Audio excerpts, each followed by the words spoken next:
જીવન એ જીવન છે અને જીવનને સારી રીતે જીવવું હોય, જીવાડવું હોય તો મને એમ લાગે છે કે એક આ ગોળી મારી દીકરીએ મને આપેલી, જેને વેલ હાર્ટ કહે છે.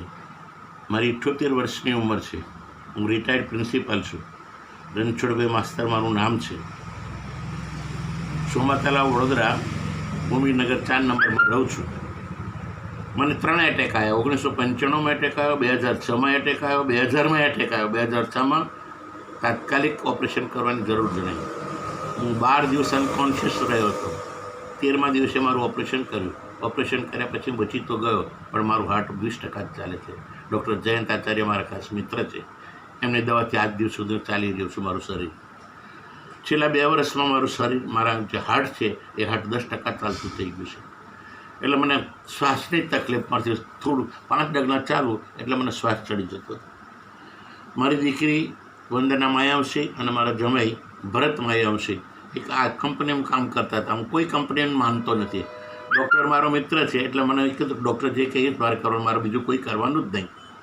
પરંતુ મારી દીકરી કીધું પપ્પા મારા માને જોવી હોય સમજ્યા તો તમે આટલું મારા માટે આટલું કરો કે તમે હું તમને આપું છું, આ તમે લો.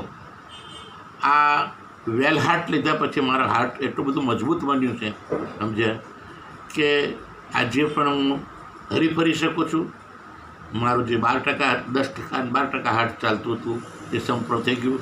મને શ્વાસનો જે તકલીફ ચડતી હતી એ શ્વાસ, આમ તો તમે જો તો શ્વાસ એકલો નહીં, મને પ્રોસ્ટેટની ગાંઠ 95 એમની છે. ડૉક્ટરે કીધું કે ઓપરેશન કરવું પડશે, પરંતુ એમણે મને અનેક પ્રકારની દવાઓ આપેલી છે આ કંપનીની.